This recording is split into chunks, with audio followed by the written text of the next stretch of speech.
What's going on, guys? This is Steven from Without a Compass, and it's time for another audio bio update. So I was gonna give you guys some new info on that, just like where it's at right now and how I'm feeling about it. Um, and For the most part, I'm feeling pretty good.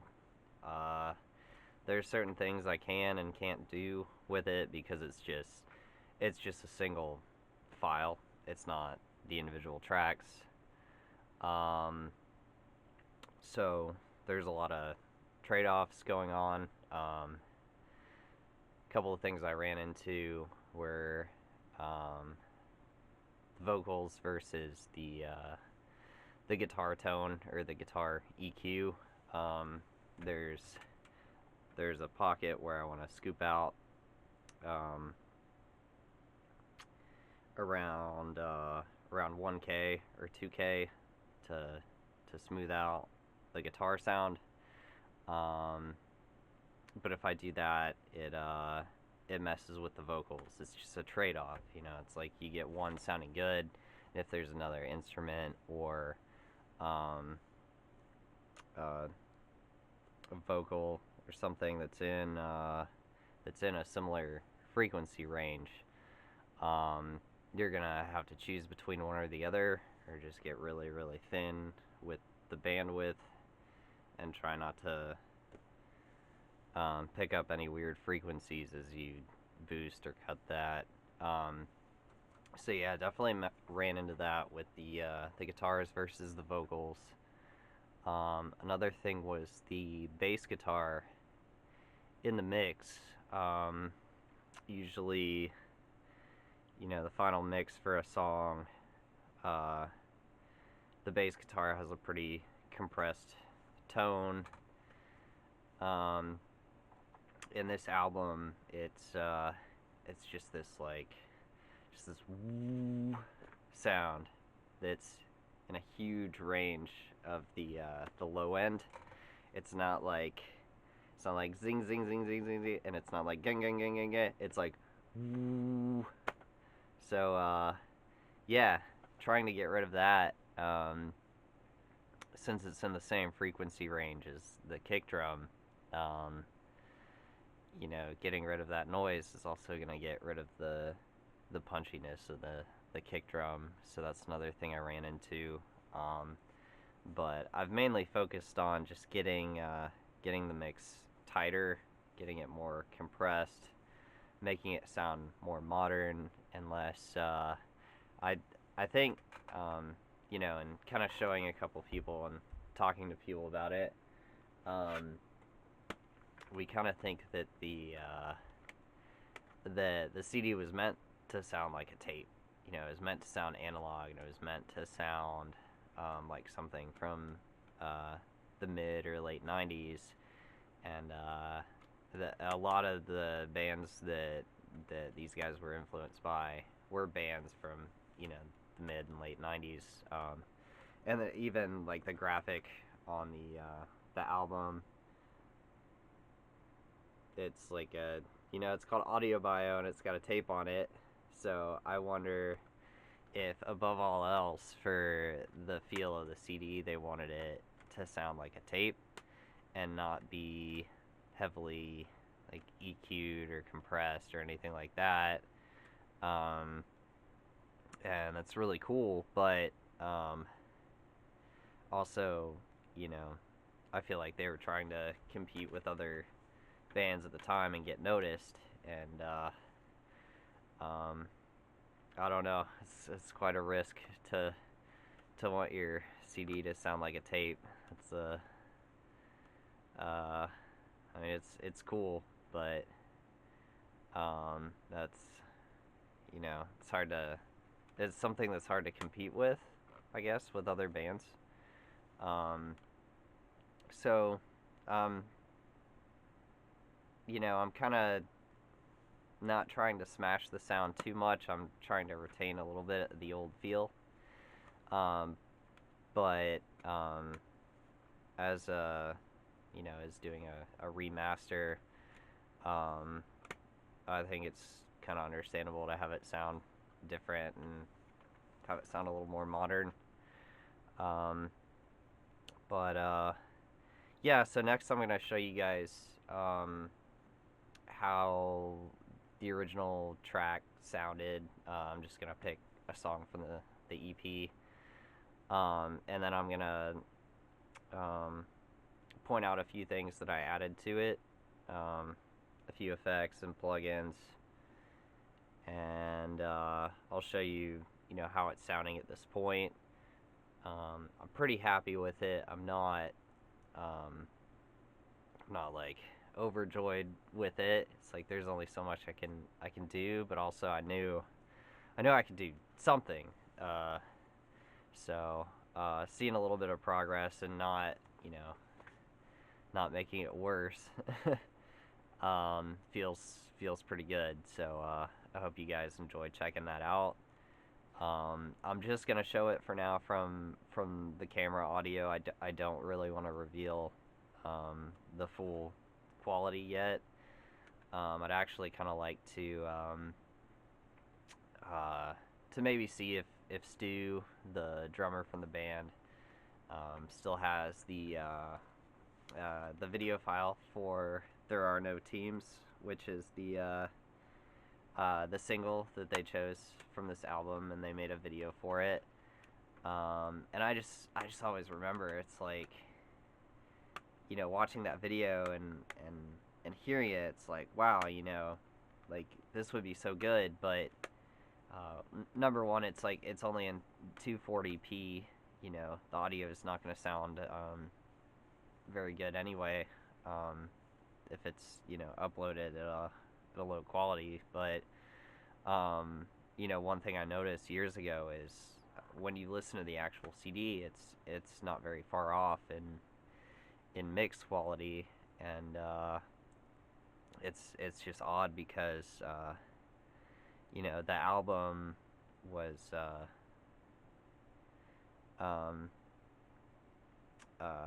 seems like it took a long time to track it. There's a lot of details in it, a lot of multiple layered guitar parts, layered singing parts. There's like sequenced like little techno bits in certain places that somebody composed and put in there.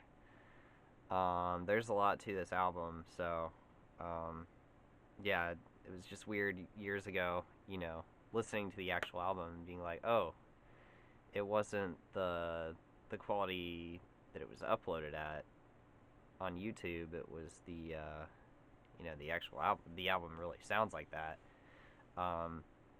So it would be really cool if maybe he dug up that video and I sent him a new mix for "There Are No Teams," and yeah, if we got that together, that'd be really cool, and it would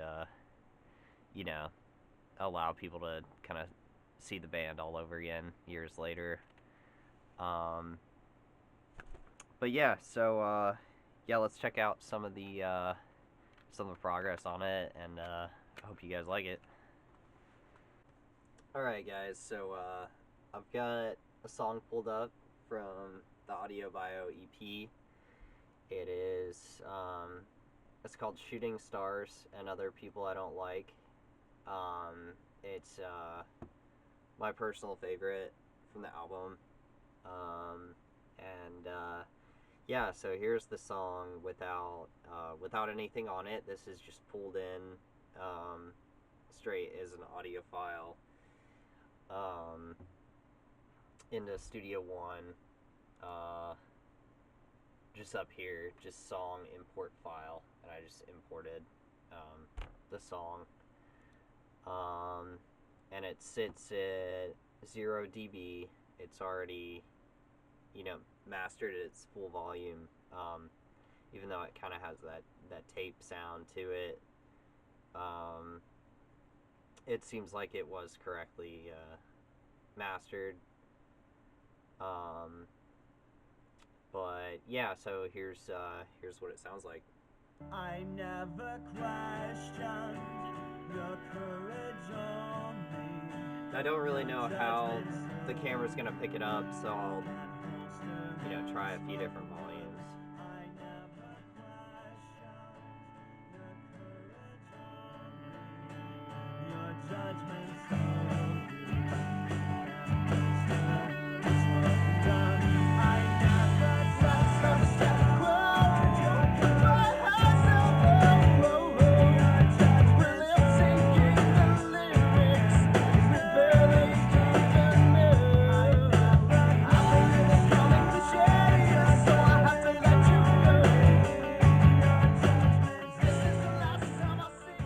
So a lot of the tones are there, and a lot of the takes are really good. Snare drum pops real nice. I know he had this bigger, just this huge snare drum. I don't know if it was like 8 inches or 10 inches thick or something, but that's what he would play with. So you hear a little bit of that that extra note and extra like body in the snare. So they definitely capture that pretty well. Cymbals sound good. Bass guitar, like I said before, I'm not really a fan of how they recorded that. It's very it's kind of boomy, eats up the mix. And then guitar tones, I think they just needed more processing. They sound pretty smooth,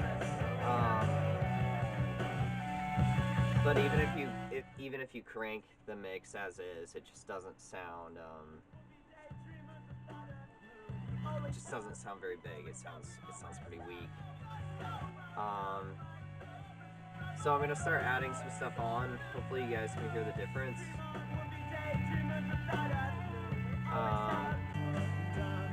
So let's go back to the beginning. So the first thing I usually add is a channel strip, which is basically like if you're using a console, it's just your high, mid, low mix. It's got a low cut,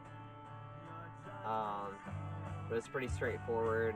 So I kind of get a basic mix going with that, and this is being applied to everything, because that's all I have. I just have the song itself. So we got that on now. Next is a couple of more detailed equalizers, and I had to use a couple because I'm doing so much scooping and trading off between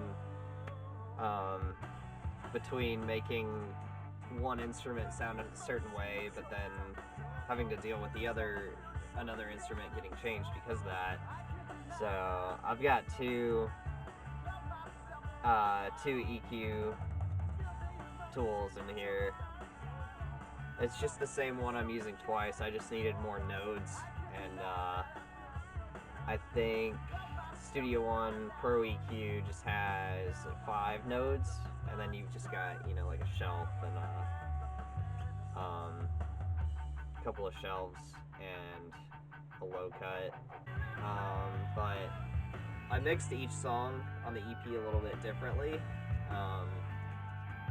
to give it more variety and just like a different feel.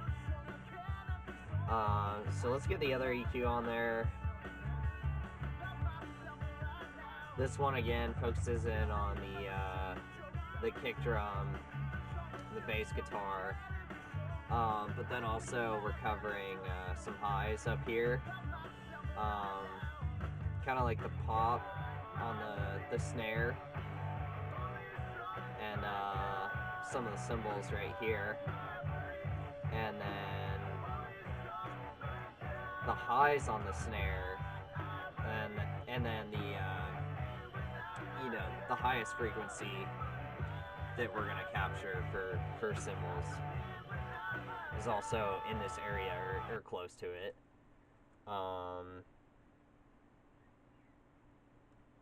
The next thing that I added, oh, looks like I got another channel strip in here. was probably needing to, you know, scoop stuff even more to clean stuff up, clean the mix up, get rid of the boominess in the low end.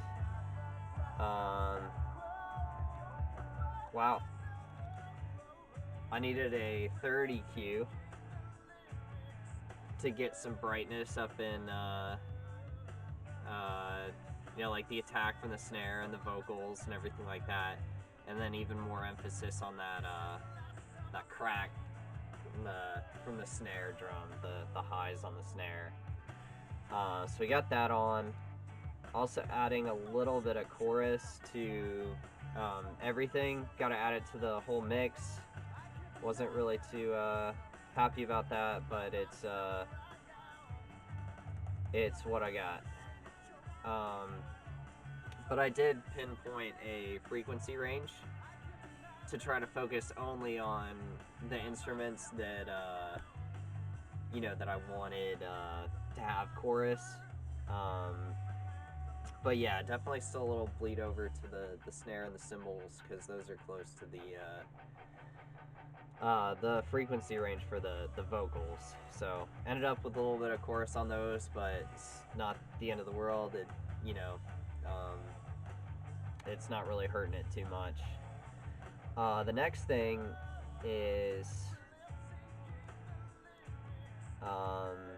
what Studio One calls multi-band dynamics. Basically, what this is, it's a 5-band compressor.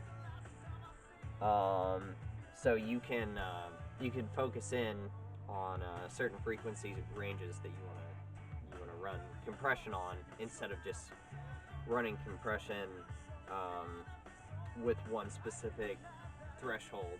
You know, in one area, you know, you're going to have 5 different thresholds that you can move around and emphasize, and, you know, get the effect that you want on multiple instruments and multiple elements of the mix, instead of, you know, just one overall compression. So let's get that guy on.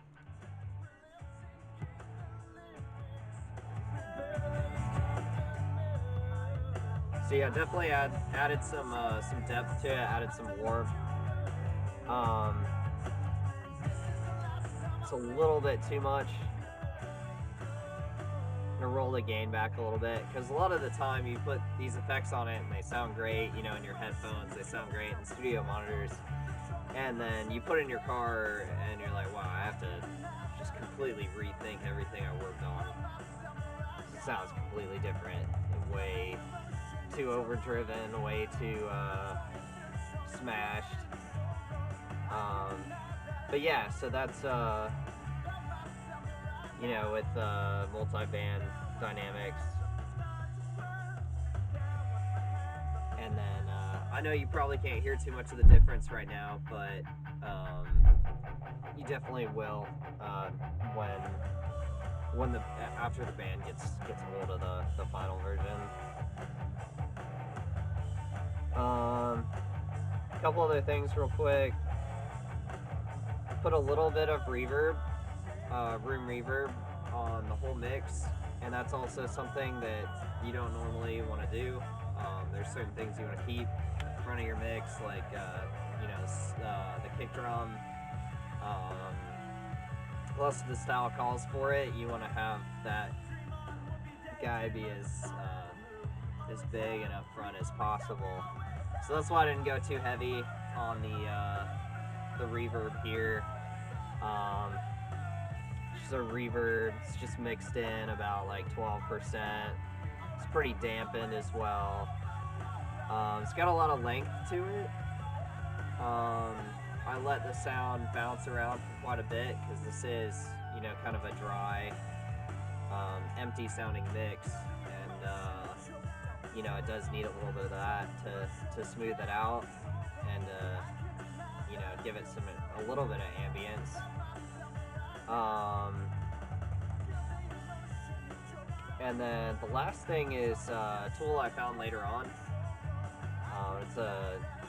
It's like a distortion or overdrive tool, and I run this on the whole mix. It's not a typical guitar distortion. You know, if you just put it on a guitar, it's gonna sound pretty weird. From what I understand, it's more of a mastering tool or like a bussing tool. But so let's get this guy on, and what this does is it's gonna add distortion to everything. It's gonna work kind of the same as if the producer who originally mixed the album, it's gonna sound more like he put, saturation, more compression, and that sort of thing on it. So let's check out how that sounds.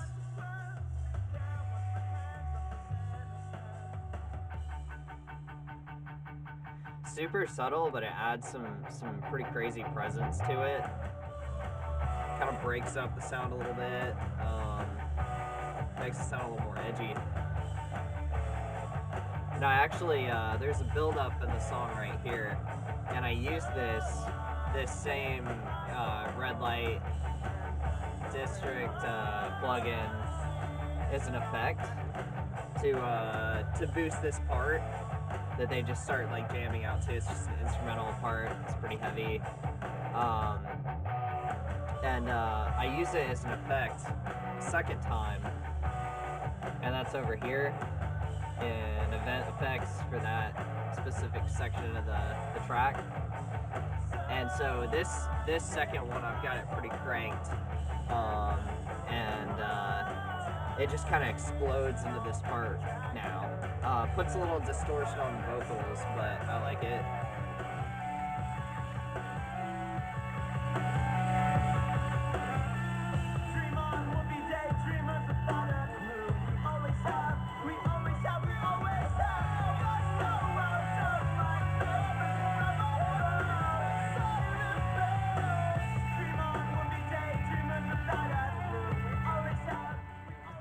Alright, and then the last thing is just a limiter to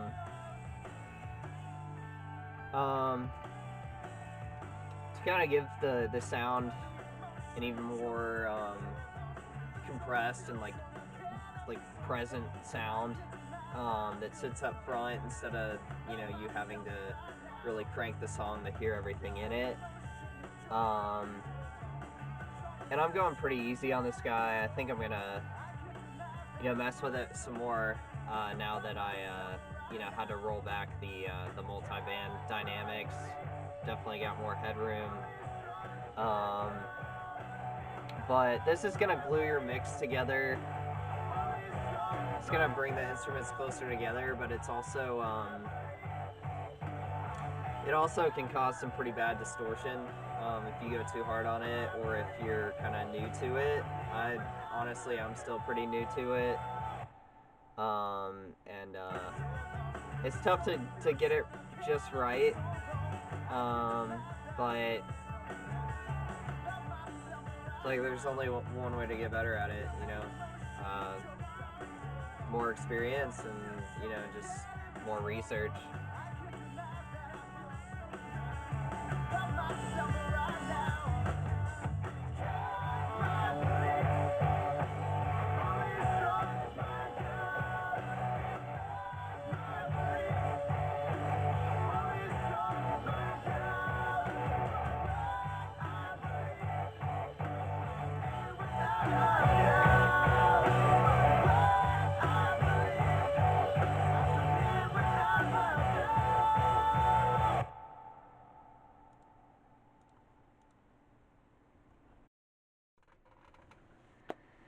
Alright guys, thanks for checking out the progress on the Audio Bio EP Remaster by The Awkward Romance.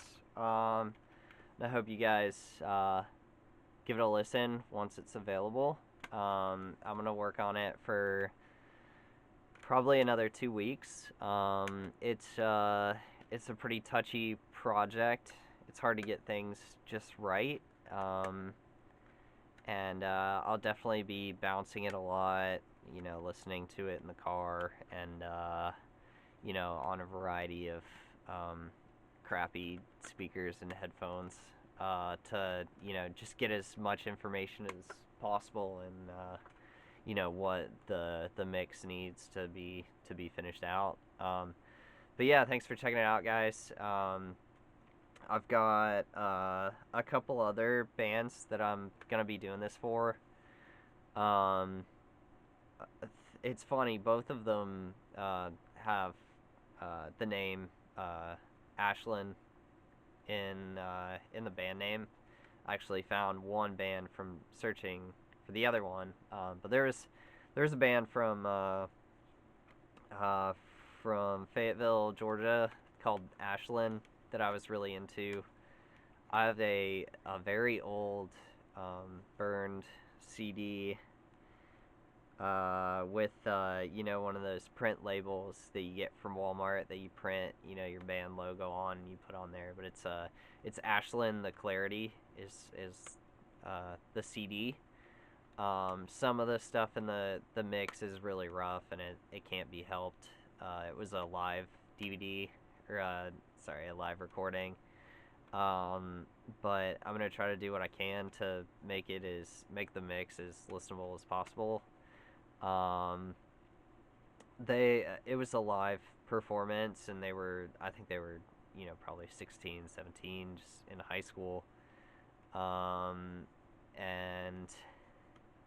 some of the stuff in there is really rough, but if you listen closer, there's some really incredible guitar and melody writing and composition in there. So that's Ashlyn. That's the first band, and then the second band is it's called Farewell to Ashlyn.